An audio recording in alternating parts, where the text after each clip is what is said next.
Welcome to all the viewers of 3.0 TV. This is Mano Dara. So, crypto is at the crossroads. Markets are shifting, stablecoins are booming, and AI is reshaping the future of finance. Joining us today to decode what's next is Anndy Lian, renowned blockchain strategist, and author, and global thought leader. Andy, great to have you on 3.0 TV. Good to see you again, my friend. All right. So, since Bitcoin has slipped below the $70,000 level amidst the persistent ETF outflows, geopolitical concerns in the Middle East, and strategies first Bitcoin sale in years, is this simply a healthy correction which we are seeing in the market, or are we seeing the first signs of a deeper trend reversal? Well, I think this is structurally a macroeconomic flush out. I do not think that it is a definitive trend reversal right now. So if you look at the numbers right now, Bitcoin is trading around 65 to about 67, thereabout in terms of range. Fear and greed index actually plunged into extreme fear, reading at 11, if I'm not wrong, the last time I see. So what we are seeing right now is a very big shift in terms of the macro economic and a lot of macro leverage as well, right? So the outflow of ETF is actually a problem, to be honest. But I don't think this is the death of the bull market yet, right? It is painful, but it's a necessary reset, in this current market leverage baseline. So I think it's still okay, honestly. All right. Since you're talking about a healthy correction, so what in your recent articles you argued that the crypto liquidity is signaling a structural break rather than a healthy correction. So, are we heading into a deeper market reset? Is this? Are you looking at it in a way, Andy? I think ever since the last October crash, Yeah. the market has a bit of a lack of liquidity, right? So this is not like a current problem, right? So right now we are seeing a very distinct drop in cumulative volume delta across major derivatives platform that signal that their aggressive takers are controlling the whole scenario, right? Order books are fragmented, market makers are demanding a higher premium to provide all the debt and so forth. So liquidity is definitely a problem, right? But I think it's not the end of the world. That's what I was trying to say, right? It's not the end of the world. There, what we might be seeing in the very near term will be changes in the U.S. Macroeconomics, right? You see the differences will happen when you see the interest rate changes, and then if there's any stimulus check coming out before President Trump's November timeframe, we might see another pump of liquidity, right? So right now is how are we going to make sure that people or investor will put their money into cryptocurrency and not into maybe AI or maybe into a World Cup soccer betting and so forth. So I think it's more like not so much like just a liquidity warning right now. It's more of where is the money going to be flowing to, right? I hope it's going to come to cryptocurrency, to be honest. So, what the narrative is, Andy, has actually changed. That's what I believe. Because earlier, the Bitcoin used to be in correlation with the NASDAQ 100. But as we speak, NASDAQ is up roughly around 35%. The cryptocurrencies, since we're talking about crypto, Bitcoin is down by around 30%. So, there is not any kind of correlation between these two. And the narrative seems to be shifting more towards the AI related equities and tokens. So, what's your view on this, Andy? I think now the hot item is AI, right? So there is no doubt about it, right? Big IPOs are coming out.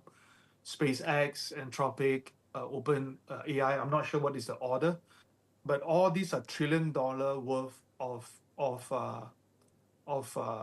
market caps and so forth, right? So all the money will flow to that kind of a stock. I think it's very natural, right? So until it is proven that it is not good, maybe people will rotate, or we just got to wait for our turn to for the liquidity to flow back in, right? So we have no choice right now. AI is hotter than crypto. Crypto is lacking of use cases. Mm-hmm. Blockchain is also lacking of that punch, apart from some of these RWA projects that we are talking about in the news. So the main thing right now is to reshape what crypto is all about, what we can offer, what is our punchline, how are we going to attract the liquidity back when the liquidity when there's a choice, Yeah, yeah, right? but So after the IPO, money is going to come back if we have the right narrative.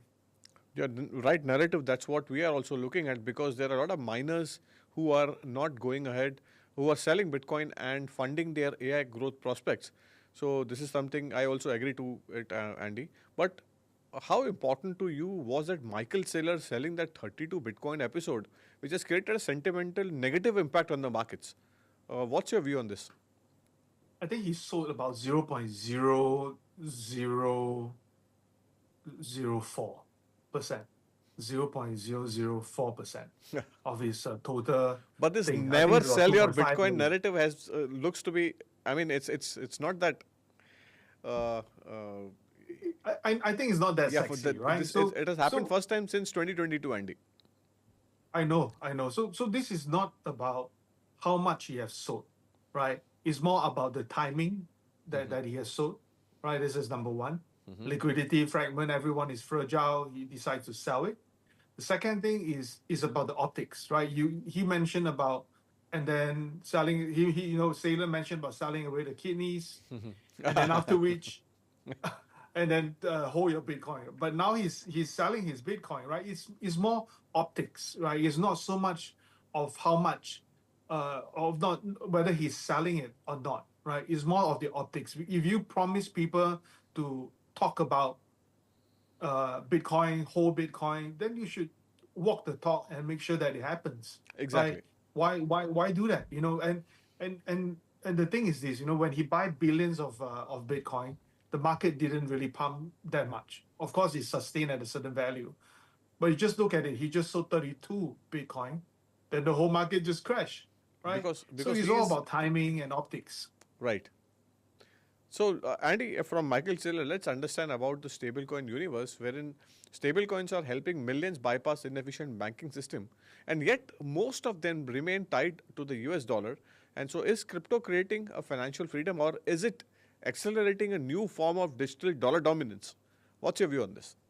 Well, I said this in one of the Binance interview as well. I don't think it has published yet, but I think the US PEC stablecoin is literally distributing the debt for US for the US economy, right? So all the money is outside of US, and that actually slows down all the inflation, right? If all the US dollar flow back to US, things will just turn sour.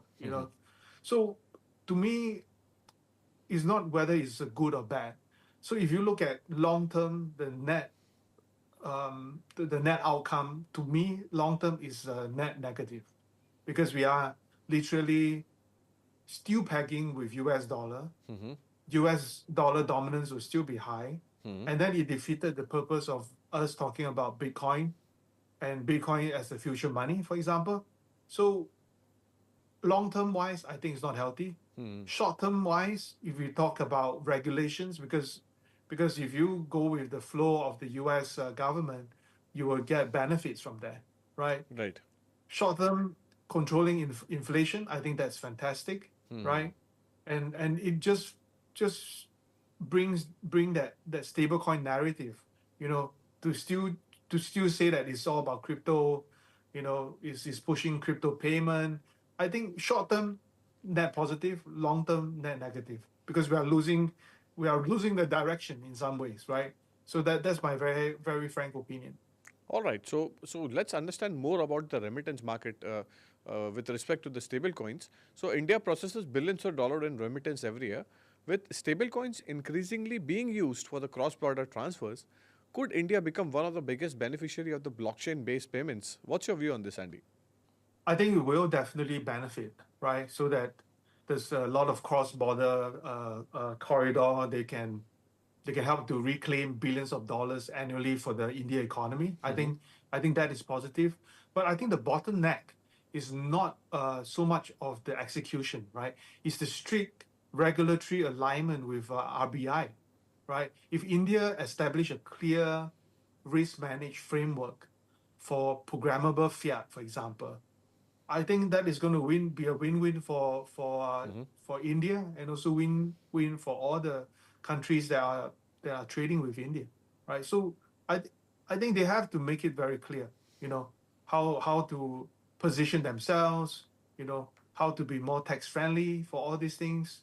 So India got to really think harder, on how they're going to manage this. All right. One last question before we enter our rapid fire segment is you have also recently you have written a book, Andy. Tell us something about your book. You know how this is. I think so. This is your second or third, and this project and this book is focusing on the Web 4. So if you can just explain this for our viewers. No problem. So the new book is Web 4, the age of autonomous intelligence. So I felt that the Web3 environment, which is promoting decentralization, is not very decentralized. It's all run by human. Human is led by greed, and then greed just turned the whole thing sour. The whole industry sour. So back in 2021, I wrote about Web 4 because I believe that Web 4 needs better governance, and the AI brain would be a much better, fairer brain to govern the Web3 industry.